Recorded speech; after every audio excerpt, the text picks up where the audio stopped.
Voici leurs photos de vacances quelques heures avant le drame. Les 9 membres de la famille Wang étaient venus effectuer un tour d'Europe en 5 jours. Mais leur voyage s'est brutalement arrêté dans la banlieue parisienne. Violemment agressés devant leur hôtel, 2 d'entre eux seront hospitalisés d'urgence. Depuis l'incident, ils se sont réfugiés dans cette maison chez un membre de leur famille, immigré en Allemagne. L'agression a eu lieu il y a 3 semaines, mais toute la famille est encore sous le choc. Ce qui s'est passé était horrible. Jamais je ne pourrai oublier ce moment. J'y repense dès que j'entends un bruit de moto. Ça nous a vraiment tous traumatisés. Pour la famille, tout commence un peu avant minuit. Dans ce quartier de Seine-Saint-Denis, en Île-de-France. Les Wang rentrent tranquillement à leur hôtel avec les autres membres du voyage organisé. En tout, une quarantaine de Chinois. Quand tout à coup, en pleine rue, une quinzaine de jeunes encagoulés surgissent sur des scooters. Armés de gaz lacrymogène, les voleurs encerclent le groupe de touristes et arrachent leurs sacs à main. Les Wang se réfugient alors à l'intérieur de l'hôtel, pensant être en sécurité. Mais les voleurs ne lâchent pas prise. Quelqu'un a crié « Ils reviennent, ils reviennent !» Je me suis retournée et alors j'ai vu 3 bandits qui pénétraient dans l'hôtel. Un des hommes s'est alors jeté sur moi et il essayait de m'arracher mon sac. Il tirait dessus et moi je m'accrochais. Comme je lui résistais, il m'a frappé comme ça à la tête. Puis il m'a poussé et je suis tombée par terre. On s'est réfugiés dans la cuisine. Certains hommes ont pris des casseroles, d'autres des spatules en métal. Nous nous sommes placés devant la porte. On a demandé aux employés de l'hôtel de bloquer l'entrée et d'appeler la police. On ne pouvait vraiment plus rien faire. On était complètement piégés. Les voleurs finiront par prendre la fuite avec un butin de 17 000 €. Mais dans la bagarre, 2 membres de la famille sont sévèrement blessés. Le grand-père de 89 ans a reçu du gaz lacrymogène. Sur son bras, une entaille de 12 cm de long. Regardez, on a dû l'emmener aux urgences. Son bras était dans un sale état, c'était entaillé jusqu'à l'os. Je n'arrivais pas à respirer. Je paniquais, je ne savais pas ce qui m'arrivait. Et comme avec les médecins et les infirmières, on ne parlait pas la même langue, je n'arrivais pas à me faire comprendre. La famille Wang a porté plainte, mais pour l'instant, aucun agresseur n'a été interpellé.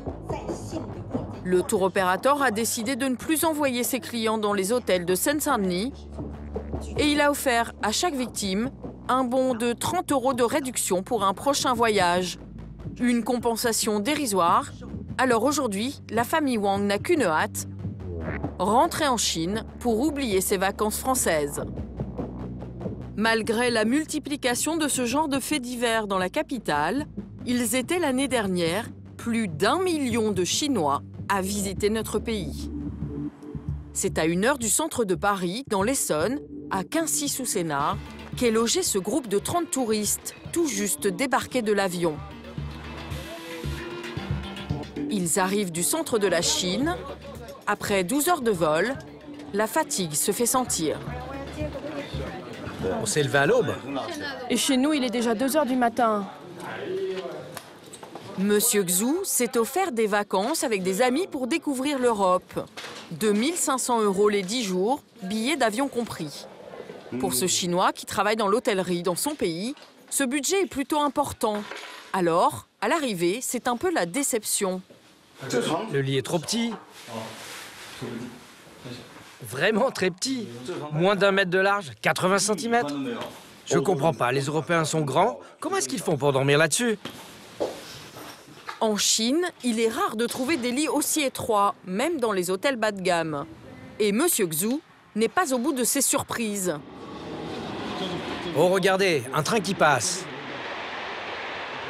Sous sa fenêtre, une voie de chemin de fer et des grues. On est loin du décor romantique dont il avait rêvé. Il va falloir que je ferme la fenêtre. J'espère que les trains ne passent pas souvent, sinon ça va m'empêcher de dormir. Enfin bon, ça va, ça aurait pu être pire. Pas question de perdre son moral pour autant. Les vacances ne font que commencer et Monsieur Xu compte bien en profiter. Avec ses amis, il a trouvé de quoi se réconforter. C'est l'heure du dîner, dans la galerie marchande de l'hypermarché voisin, un restaurant chinois. C'est 2,10 € et 100 grammes. C'est bien ça, monsieur? 2,10 €? C'est plus cher qu'en Chine, mais au moins, ce sont les mêmes saveurs. Et pour accompagner le tout, comme au pays, une bouteille d'alcool de riz. Santé. Santé. Trinquons à notre voyage de la Chine à la France. Le lendemain matin, 9 h. Après un long trajet, Monsieur Xu et ses compatriotes découvrent enfin la capitale française. La visite se fait en bus avec un guide, une formule tout compris, organisée par le tour opérateur chinois. La ville a l'air très verte et il y a beaucoup moins de monde dans les rues que ce que j'imaginais. Peut-être parce que c'est le week-end. Ça a l'air paisible. Première étape pour Monsieur Xu et ses amis, les grands magasins. Ici, pendant la saison estivale, on se croirait presque à Shanghai ou à Pékin. Toute la journée, un balai de bus dépose et récupère les touristes venus faire du shopping. Monsieur Xu attend ce moment avec impatience. Il veut offrir un cadeau à son épouse restée au pays. Et pour lui faire plaisir, il est prêt à mettre la main au portefeuille. Je n'ai pas de limite. Je suis en vacances, si j'aime quelque chose, je l'achète. Dans ce magasin, les Chinois représentent un quart de la clientèle. Et ils dépensent sans compter pour ramener ces grandes marques de luxe qui sont vendues 30% plus cher dans leur pays à cause des taxes. Cette touriste, qui est venue avec le groupe de Monsieur Xu, a craqué pour un sac à 1 300 € en cash. Pour les Chinois, le paraître est ce qu'il y a de plus important. Nous sommes capables de manger des pâtes tous les jours afin de mettre de l'argent de côté et pouvoir nous offrir un sac de grande marque. Le magasin l'a bien compris et pour choyer ses nouveaux clients venus d'Asie, il a dû s'adapter. Certains employés ont même appris la langue de Monsieur Xu, comme cette vendeuse qui parle mandarin. Ce modèle aussi ?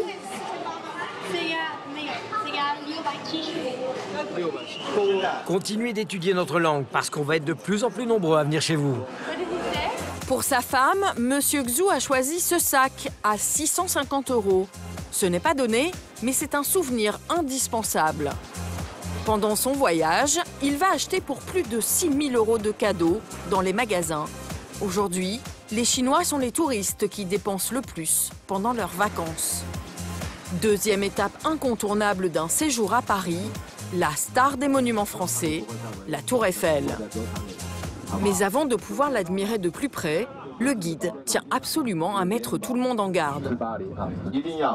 Attention, écoutez bien ce que je vais vous dire, c'est très important. Vous devez vous méfier de certains groupes de personnes, des pickpockets. Ils visent surtout les Chinois, car ils savent que nous avons l'habitude de payer nos achats en liquide. Ici, les gens ne se promènent pas avec 500 € sur eux.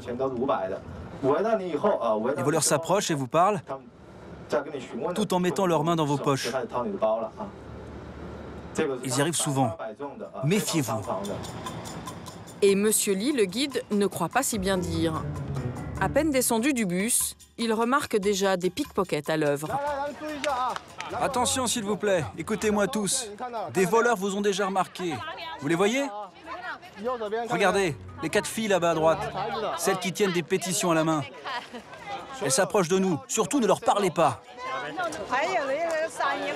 Ce sont ces jeunes filles qui tentent d'aborder le groupe de touristes. Vous parlez anglais ? Cette fois, elles seront sèchement éconduites. Dans les quartiers touristiques de la capitale, le phénomène est devenu presque incontournable. Monsieur Lee a beau avertir ses clients, régulièrement, ils se font avoir. Je les vois souvent agir. Ça se passe toujours pareil.